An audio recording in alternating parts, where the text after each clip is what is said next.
Make It Right, the manufacturing podcast. Welcome to the Make It Right podcast. I'm Janet Eastman, and this week on the show, we're going to talk about how to use effective communication strategies to ensure your business is pursuing Gemba. I'm sure you're familiar with this term, but to clarify, Gemba in business refers to the place where value is created. And in manufacturing, that's the factory floor. My guest this week has over 30 years of experience on the factory floor, growing up in a manufacturing family and then climbing the ranks to lead manufacturing companies as CEO. He's worked with international supply chains, and his experience has crossed cultures. Now he provides his expertise and insights to organizations, helping their teams navigate through the culture, language, and distance challenges of the new Gemba.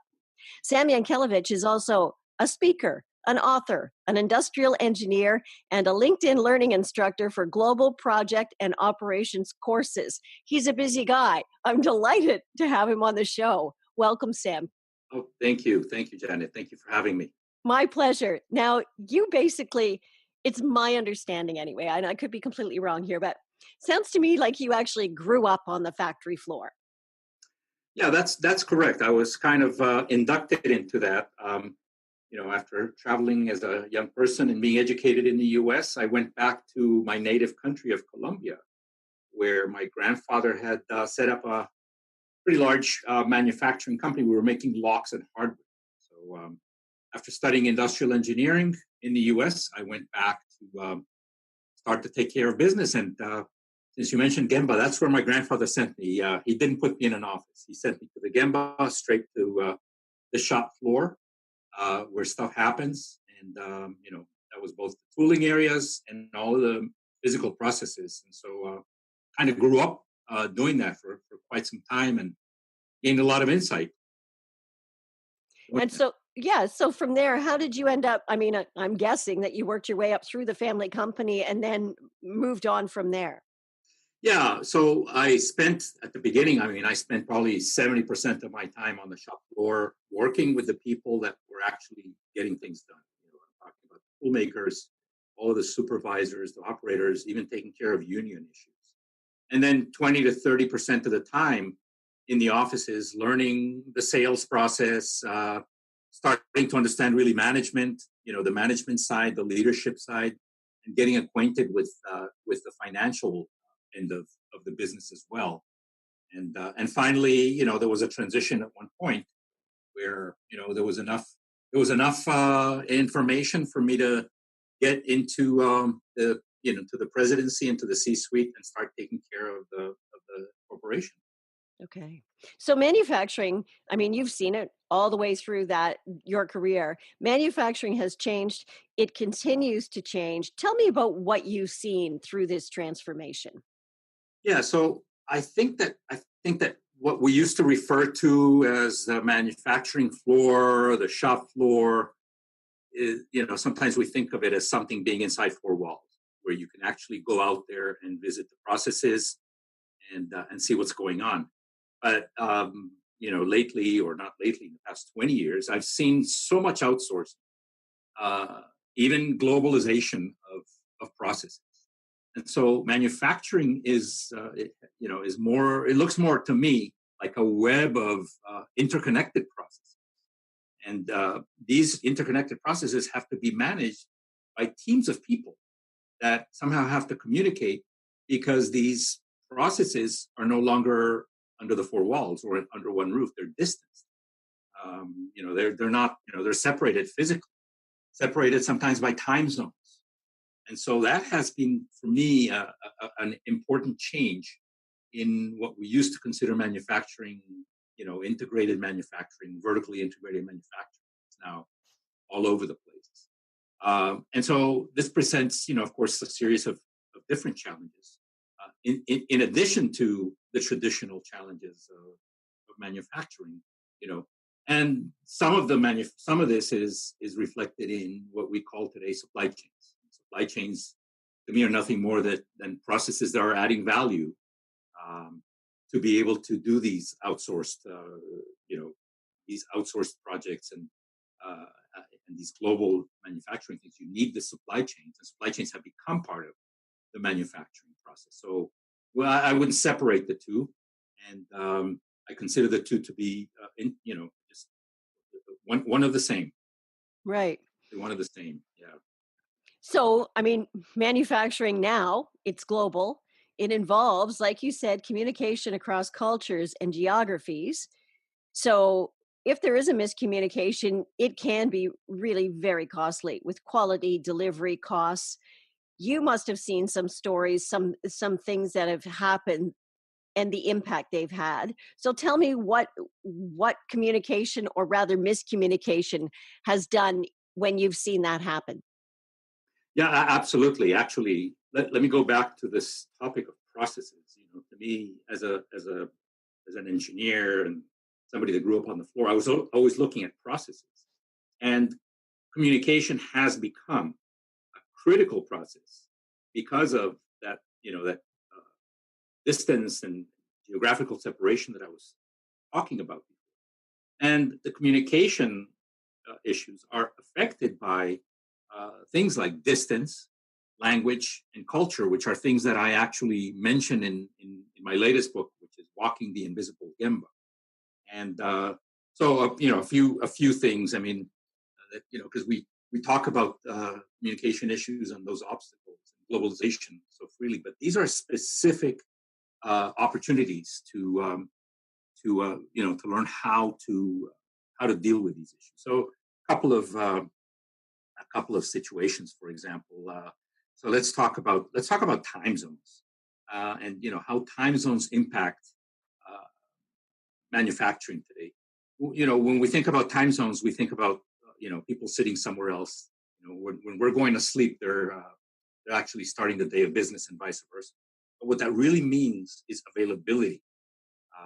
The availability of somebody that you need to get a response from that you might not get after 3 days because there might be 12 or 14 or 18 hours difference with whoever it is that you're outsourcing something, where there's a process or maybe a supplier of a component or a raw material.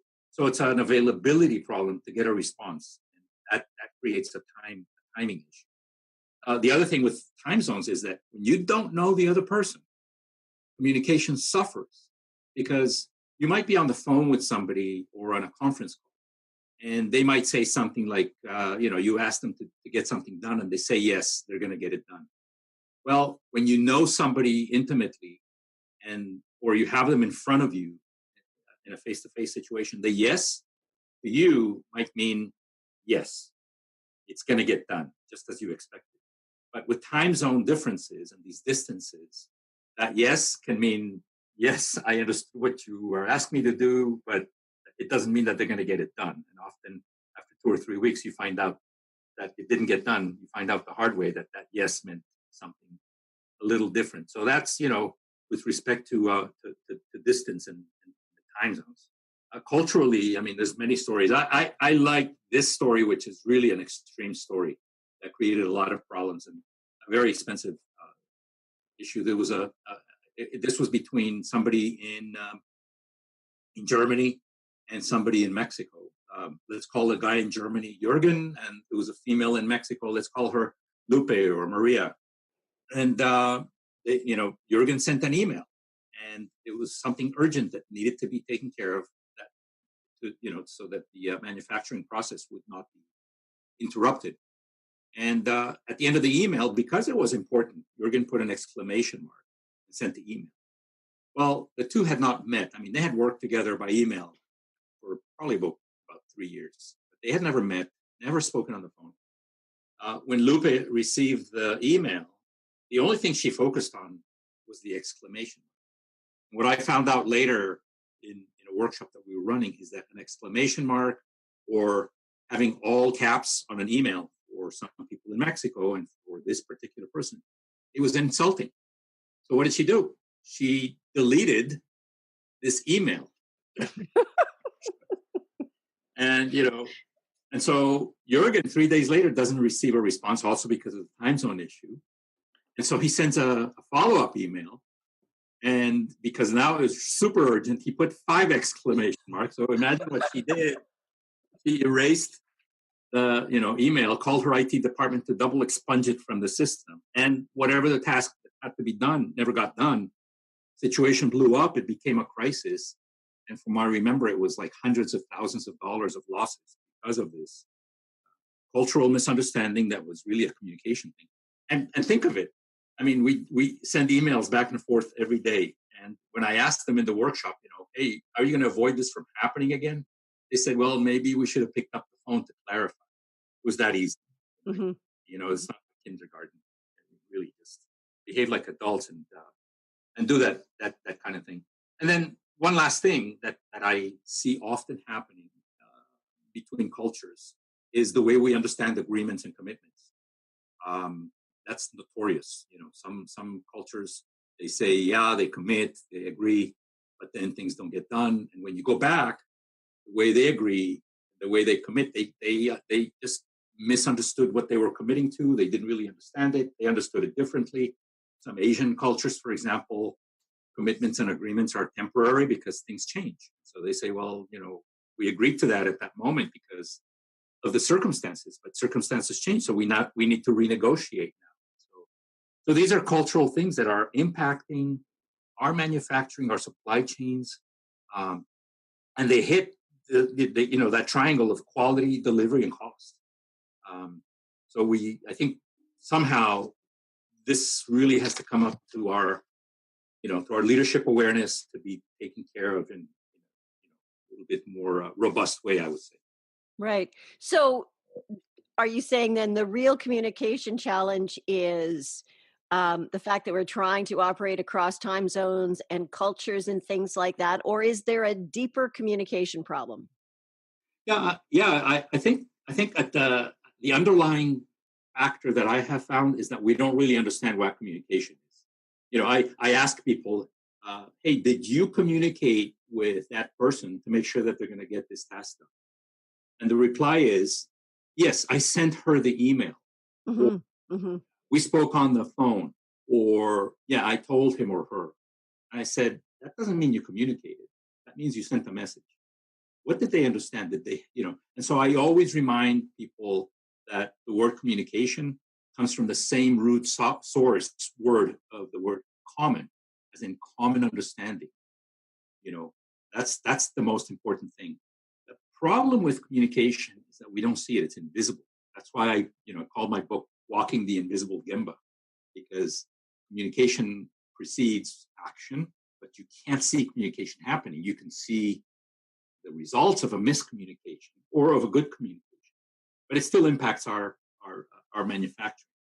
So that's the key is it's invisible. The other issue I see is that we in leadership, and I was also creating some of this problem when I was in a leadership position. To me, I just labeled communication a soft issue, and by labeling it a soft issue, it kind of disappears from our radar screen because my only responsibility is to take care of the hard issues, the physical processes, which of course is not true. And so leadership and a lot of us would just delegate communication to human resources department because obviously it's theirs to take care of. And so that's I think the underlying factor of communication is first to recognize that it is everybody's responsibility. Just like Dr. Deming said, quality is everybody's responsibility. Then to me, communication is everybody's responsibility. And before we really commit to that, then I think we're going to continue to see this challenge and it's going to continue to impact our operations. Sam Yankelevich has over 30 years of manufacturing experience, and he now shares his knowledge with other leaders as a manufacturing coach, author, and speaker. He's going to join me again next week to explain how he works with companies to improve communication. And if you're interested in more information, you can also check out his 4 books on lean manufacturing. Until then, please follow us on Twitter, LinkedIn, and Facebook, and subscribe to the podcast through iTunes, Google Play, Stitcher, Spotify, and YouTube. I'm Janet Eastman. Thanks very much for listening to the Make It Right podcast.